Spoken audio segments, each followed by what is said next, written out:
Hey guys, I'm Brenna. I'm Brian. We're the hosts of the Front Porch Swingers podcast, and today we thought we'd come to you with a little info, a little behind the scenes of our new episode that's coming out via Single Guy Tip of the Week. Yeah, absolutely. We had an interesting conversation about communication, transparency, and really being clear about what it is that you need and want out of your experience. Absolutely. This all stemmed from me talking to a really great guy who just needed a little bit more discretion than some other guys I've interacted with in the past. But the way that it came across the first time that he and I communicated was all of these red flags popping up and me not necessarily trusting that he was being 100% honest with me.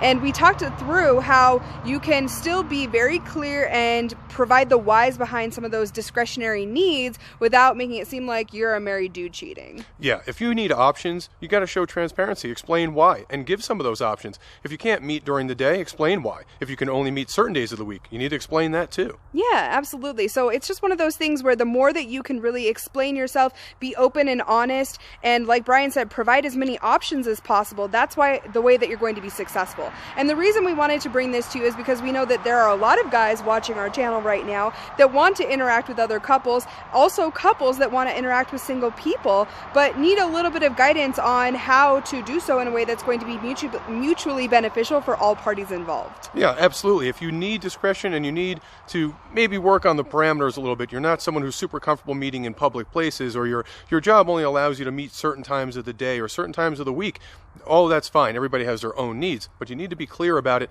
and really make sure that the person you're talking to understands why.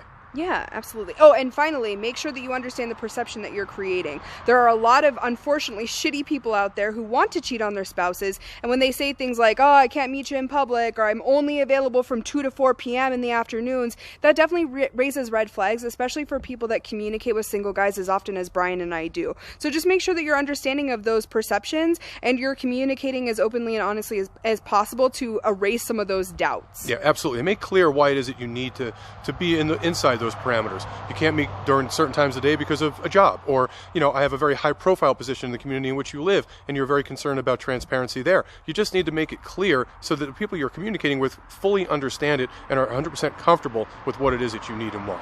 Absolutely. So we hope that this helps. Obviously, you can listen to the podcast tomorrow afternoon on any of the podcasting apps or at frontporchswingers.com if you want to hear how it went with this specific single guy, or to get more single guy tips of the week. We encourage you to listen in, and thanks so much for watching, everyone. Thanks, everybody.